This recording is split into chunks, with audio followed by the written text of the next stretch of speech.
اتنی زیادہ ڈیمانڈ لڑکیاں خود نکل کے آ رہی ہیں معاشرے کے دلہن بن کے. اللہ نے ہمیں یہ حکم نہیں دیا تھا.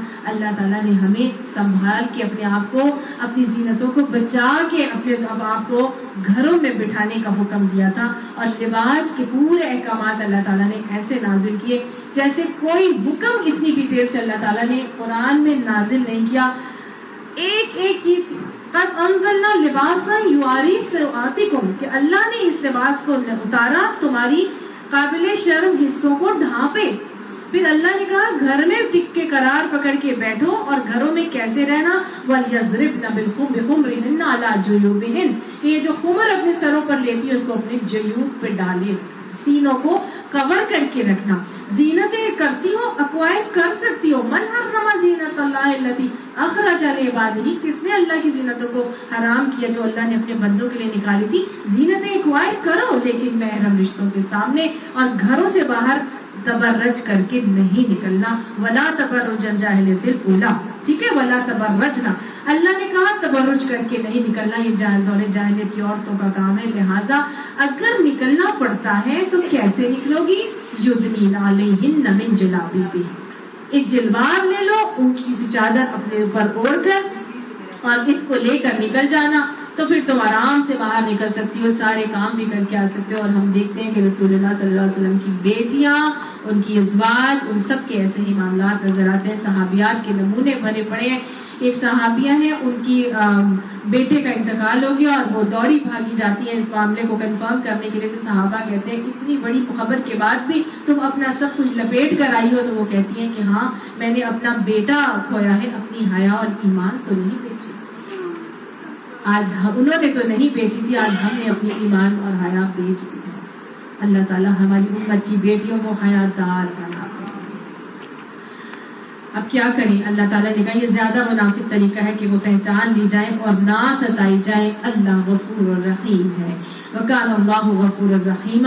اللہ نے اپنی صفت کا اظہار غفور الرحیم کیوں کیا؟ کیونکہ ابھی تک اگر کوئی کمی کوتاہی ہوتی جا رہی ہے, ابھی تک اگر جلباب اوڑھنے میں کہیں شیطان جو ہے وسوسے ڈالتا ہے اور کہیں آپ کے قدم ڈگمگاتا ہے, تو اچھی طرح اللہ تعالیٰ نے بتا دیا, سمجھا دیا کہ جلابیب کس کو کہتے ہیں.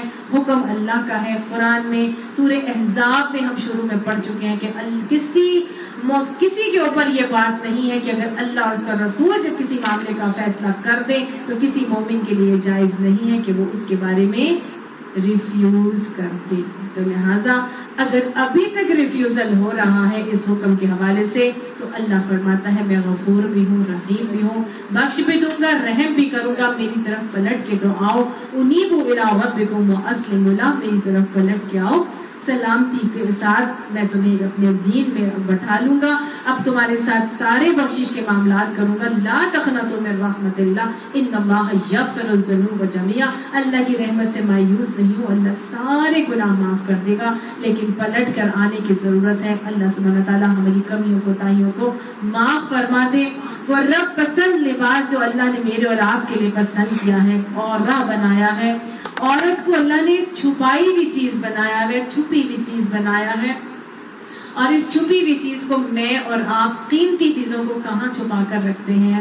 ان کے اوپر کور چڑھا کے رکھتے ہیں, ان کو ہم بینک کے لاکرز میں رکھتے ہیں, ان کو درازوں میں سمیٹ کے رکھتے ہیں. کوئی مہنگی سے مہنگی چیزیں ہوتی ہیں تو ہم ان پہ کور چڑھاتے ہیں نا, ایسے تو نہیں رکھتے. تو بس یہ اللہ نے بھی اپنی بہت ہی قیمتی مخلوق جو یہ عورت تھی نا, اس کو اللہ تعالیٰ نے جس کو اپنے حق کے بعد جس کا حق رکھا, اللہ نے اس کو بھی چھپا کر رکھا. اس کے اوپر بھی ایک کور ڈال دیا کہ لوگوں کی غلط نظروں سے محفوظ ہو جائے.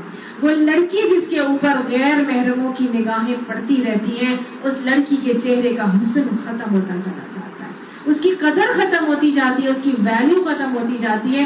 اگر ہم چاہتے ہیں کہ ہماری ویلیو بڑھے, ہماری چہرے کی خوبصورتی رہے, ہماری بیٹیوں کے چہروں کی خوبصورتیاں برقرار رہیں, تو پھر ان چہروں کو ہمیں چھپا کر رکھنے کی ضرورت ہے, کیونکہ اس کو حکم چھپانے کا اللہ نے دیا ہے. جیسے ہم اپنی چیزوں کو چھپا کر رکھتے ہیں, اللہ بھی اپنی بہترین چیز کو چھپا کر رکھنے کا حکم دیتا ہے اور رکھنا ہی چاہتا ہے. کل جب ہمیں رب پسند لباس پہن کے اپنی اپنی قبروں میں جانا ہی ہوگا, کل جب ہمیں اپنے گھروں سے اس لکڑی کے ٹھاٹ پر, کیا ہوتا ہے لکڑی کی جو کاٹ ہوتی ہے, اس کے اوپر ہمیں جب رخصت ہونا ہی ہوگا ایمبولینس میں بٹھا کر سوار کر کے اپنی اپنی قبروں کے سپورٹ کیا جانا ہی ہے، تو پھر کیوں نہ آج ہم اللہ سبحانہ تعالیٰ کا رب پسند لباس پہنے، اللہ ہمیں رب پسند احکامات اپنانے کی توفیق عطا فرمائے تاکہ من پسند آخرت ہماری امیدوار اور منتظر ہو۔ صدق اللہ العظیم، آمین ثم آمین، وما علینا الا البلاغ۔